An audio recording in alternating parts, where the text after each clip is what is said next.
بانی پی ٹی آئی نے بطور وزیر اعظم الیکشن کمیشن پر اثر انداز ہونے کی کوشش کی۔ کیا پی ٹی آئی کو ہم نے کہا کہ انٹرا پارٹی الیکشن نہ کرائیں؟ الیکشن کمیشن نے سال بھر کی تاریخ دی الیکشن کرانے کے لیے۔ پی ٹی آئی نے دوسری جماعت میں شامل ہو کر خودکشی کیوں کی؟ آزاد امیدوار تحریک انصاف میں رہ جاتے تو آج کوئی مسئلہ نہ ہوتا۔ بتائیں سنی اتحاد کونسل کو مخصوص نشستیں کیوں دی جائیں؟ وکیل سلمان اکرم راجہ نے جواب دیا، مخصوص نشستیں متناسب نمائندگی کے اصول پر ہوں گی، سیاسی جماعت کے لیے انتخابات میں حصہ لینا لازمی نہیں۔ وکیل سنی اتحاد کونسل فیصل صدیقی نے کہا کہ آزاد امیدوار کسی بھی سیاسی جماعت میں شامل ہو سکتے ہیں۔ الیکشن کمیشن نے مخصوص نشستوں سے متعلق آئین پر عمل نہیں کیا۔ جسٹس جمال مندوخیل نے ریمارکس دیے کہ جنہوں نے انتخابات لڑنے کی زحمت ہی نہیں کی، انہیں کیوں مخصوص نشستیں دی جائیں؟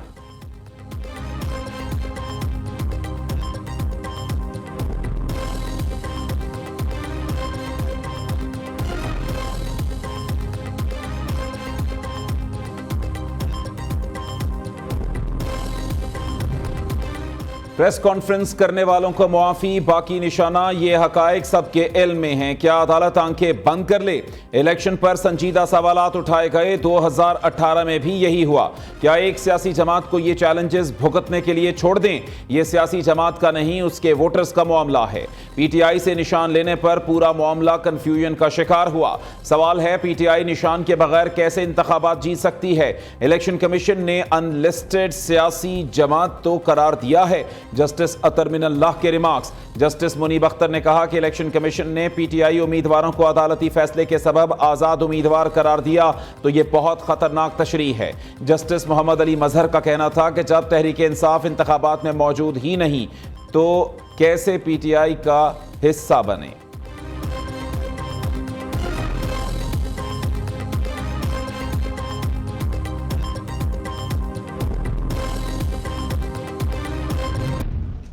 عزم استحکام آپریشن شروع کریں گے۔ یہ عدم استحکام آپریشن ہے جو پاکستان کو اور کمزور کرے۔ اسٹیبلشمنٹ کو بالادستی کی خواہش کی، پھر اسے ہر شعبے میں اپنی بالادستی قائم کرنے، اس پر ضد کو۔ شہباز شریف وزیر اعظم نہیں ہے، بس کرسی پہ بیٹھا ہوا ہے، تو اسی پہ خوش رہے۔ جمہوریت پارلیمنٹ اپنا مقدمہ ہار چکا ہے۔ جب ہم آئین پہ عمل نہیں کریں گے تو پھر عوام کا اس ریاست کے ساتھ جو کمٹمنٹ ہے اس کا کوئی ضمانت نہیں۔ پی ٹی آئی کے بعد جے یو آئی اور اے این پی کی بھی آپریشن عزم استحکام کی مخالفت۔ عزم استحکام آپریشن عدم استحکام ثابت ہوگا، ملک کو مزید کمزور کرے گا۔ اسٹیبلشمنٹ کو ہر شعبے میں اپنی بالادستی ختم کرنا ہوگی۔ مولانا فضل الرحمان کا مطالبہ۔ سربراہ جے یو آئی نے کوئٹہ میں پریس کانفرنس کرتے ہوئے کہا، شہباز شریف وزیر اعظم نہیں، صرف کرسی پر بیٹھ کر خوش ہیں۔ جمہوریت اور پارلیمنٹ اپنا مقدمہ ہار چکے ہیں۔ ملک میں ریاست کی رٹ نہ ہونے کے برابر ہے۔ خیبر پختونخوا میں سورج غروب ہوتے ہی پولیس تھانوں میں بند ہو جاتی ہے۔ ملک کے چپے چپے پر فوج اور پولیس موجود کیوں بے بس ہے؟ رہنما اے این پی میاں افتخار نے کہا کہ آپریشن عزم استحکام کسی صورت قبول نہیں۔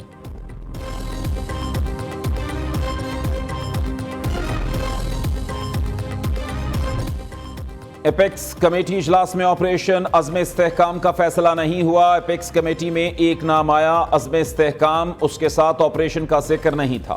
وزیر اعلیٰ خیبر پختونخوا نے پنڈورا باکس کھول دیا۔ علی امین گنڈاپور نے الزام عائد کیا، جنرل باجوہ نے فیض حمید کو ہٹا کر بانی پی ٹی آئی کی حکومت ختم کی۔ واضح کیا، مذاکرات کے لیے پہلی شرط الیکشن مینڈیٹ چوری کی تفتیش ہے۔ کسی سے بات چیت نہیں ہوئی، ہوگی تو چھپ کر نہیں ہوگی۔ گورنر خیبر پختونخوا فیصل کریم کنڈی کے خلاف ہتک عزت کا کیس دائر کرنے کا اندیا بھی دے دیا۔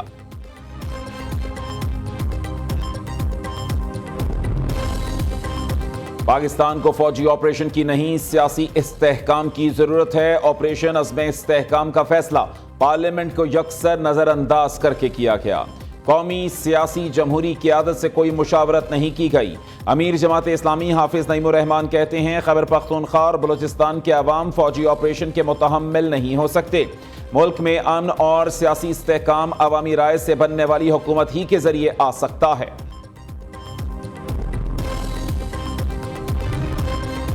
امن و امان میں خلل کسی صورت برداشت نہیں کیا جائے گا۔ گھناؤنے جرائم میں ملوث مجرموں کے خلاف سخت کارروائی کی جائے۔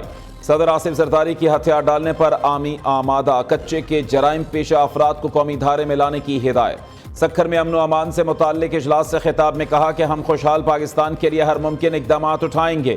کچے میں سڑکیں، صحت اور تعلیم کے بنیادی ڈھانچے کو ترجیحی بنیادوں پر بہتر بنایا جائے۔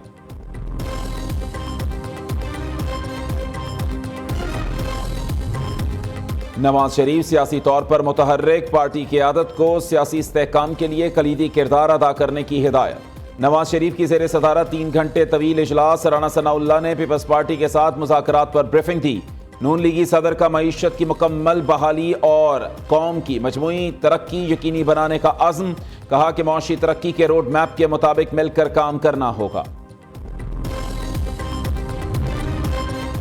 حکومت پولیو کے خاتمے کے لیے پرعزم ہے، انسانیت کے لیے آپ کی خدمات لائق تحسین ہیں، صحت اور سماجی شعبے میں آپ کی خدمات سے پاکستان مستفید ہو رہا ہے۔ وزیر اعظم شہباز شریف کا پولیو کے خاتمے کے لیے قومی ٹاسک فورس اجلاس سے خطاب۔ بل گیٹس نے کہا کہ پاکستان میں پولیو کا خاتمہ ناممکن نہیں، ترجیحات کو بہتر بنانا ہوگا۔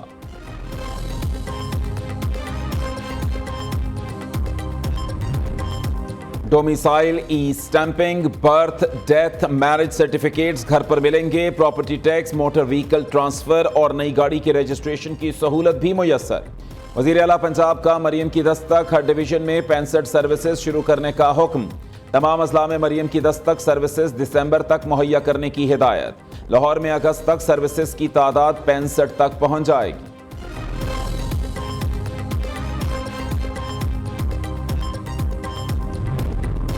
کسی سے کوئی ڈیل ہوئی نہ مذاکرات، پہلے بھی بانی پی ٹی آئی کے ساتھ تھا، آج بھی ہوں اور انشاءاللہ کل بھی رہوں گا۔ صدر P T I Chaudhry Pervaiz Elahi نے واضح کر دیا، میڈیا سے گفتگو میں کہا کہ کاف لیگ والے غلط افواہیں پھیلا رہے ہیں، انہوں نے گجرات کا مینڈیٹ چوری کیا، پہلے وہ واپس کریں پھر بات ہوگی۔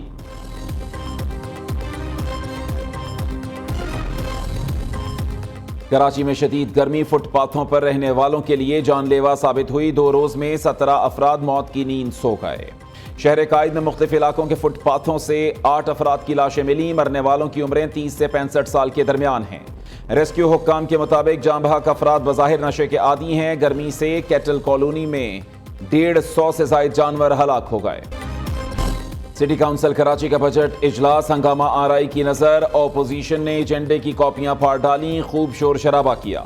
حکومتی اور اپوزیشن ارکان کی تل کلامی ہاتھا پائی میں تبدیل۔ مرتضی وہاب نے میڈیا سے گفتگو میں کہا کہ یہ احتجاج کرتے رہیں، ہم کام کرتے رہیں گے، ہم ایشوز پر سیاست کرتے ہیں، اپنی ذات پر نہیں۔